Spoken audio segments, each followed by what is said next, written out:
This is all wrong. I shouldn't be up here. I should be back in school on the other side of the ocean. Yet you all come to us young people for hope. How dare you? Boring. Boring. Boring. Okay, you gotta do it. Don't tell us what we're gonna feel. We're trying to solve a problem. Don't tell us what we're gonna feel. I'm not telling you. Because you're in no position to dictate that. Remember what you're doing. You're in no position to dictate what we're gonna feel.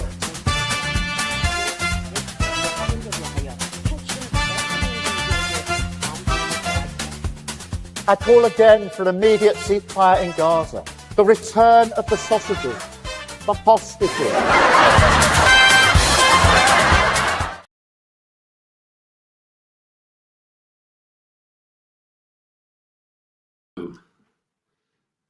Greetings and welcome to Lembit Öpik Live here on Unprecedented TV with a slightly different format this morning. If you're watching this live, in a few minutes' time, we're going to replay an edition of Lembit Öpik Live with Simon Spanswick from the Association for International Broadcasting. About a week ago, once again, if you're watching this live, I was talking with him about the problems facing the BBC at the moment. At that time, the Director General, Tim Davie, had just resigned, and there was some speculation about why he resigned and what this implied for the state of the British Broadcasting Corporation. It's interesting to see the predictions made and what was discussed there and compare it to the current situation.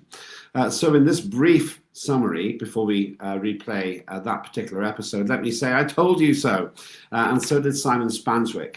Now, there are two very interesting things which have developed since that episode.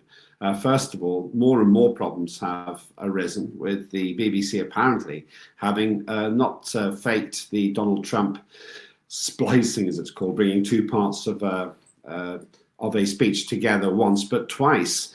So it does look like it was quite a deliberate effort to give the impression that Donald Trump was indeed stirring up a riot on Capitol Hill. And so that rather corroborates what we said in the episode.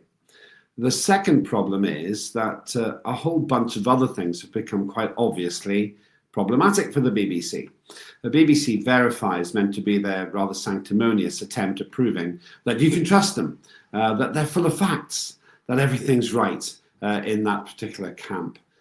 Well, I would imply from that they know they've got a credibility problem. Something I don't have to imply is the fact that they repeatedly make mistakes. I've watched quite a lot of coverage of what's called COP30. It's an environmental conference to which, rather ironically, 50,000 people have flown in Brazil. And they actually, incidentally, cut down quite a lot of rainforest in the process to build a road to facilitate these 50,000 delegates from all over the world's travel plans. Anyway, that's prompted quite a lot of debate and coverage in the process of reporting this COP30 conference. And I've tweeted, or X'd, I suppose you call it now, a number of mistakes. One of their presenters said that Brazil used to have 1 million square meters of rainforest on the Atlantic coast. Well, think about that. 1 million square meters. That's actually 1 square kilometer. That's smaller than Hyde Park in London. Now, that's a pretty crass error to make. In the same episode of, I think it was called Global Eye on the BBC, they said that the world is now warmer than it's ever been.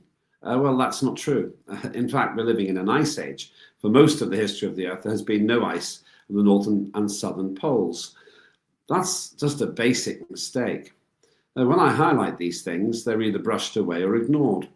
So let me tell you, I'm going to be contacting the BBC to ask them to clarify why these basic mistakes are being tolerated.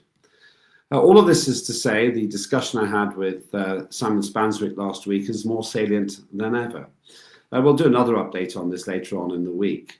But it's worth watching this, just not because we're crowing about being right, but because it does illustrate that when the Association for International Broadcasting, which is necessarily objective, they don't take a political side, and they're certainly not going to slam the BBC in some partisan way, but when they observe in an objective way that there are issues, I think the BBC needs to be concerned.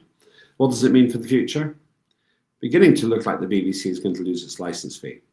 A lot of people aren't paying it already, and some people conscientiously object. They don't want to pay it because they think it's wrong. Well, I think that's going to be the core of the debate. It's worth noting that the man most likely to be the next Prime Minister, that's Nigel Farage, has said he will do away with the BBC licence fee. Put all that together and the BBC is essentially on notice to get its act together. Can they do that? That's the big question. And what happens to broadcasting without the licence fee? In one form or another, I expect the BBC will continue, but in a rather scaled down version. Having worked there myself for many years, I have a lot of respect for their technical capabilities. They're really the best in the business, and they are a great training ground for broadcasters all over the world. But they took their eye off the ball when it came to the politics, and far more politics has come out in a partisan way than I would ever have expected for an organisation which is meant to be politically objective. I'll leave you to decide where the BBC should go. I'm not going to sit and just condemn them, though I get very frustrated with them, especially with the rather partisan way in which they've tended to present the American president. They clearly didn't respect him. That's why Panorama broadcast some very badly doctored speech making. But more than that, I also think it's time they stopped being so woke and started being more questioning about information brought out by the government. For example, about this man, Axel Rudikabana, who ruthlessly murdered 3 young children in Southport. For the BBC to have its relevance, it really has to start being truly objective, rather than partisan and reflecting the woke ideology of many of the people who work there. So enjoy the show coming up in a minute or two, and hopefully we will be able to continue accurately predicting what's going on. And as I've said before, we don't want to beat the mainstream media, we want to be the mainstream media. I'm Lembit Öpik. This is Unprecedented TV. Enjoy the replay.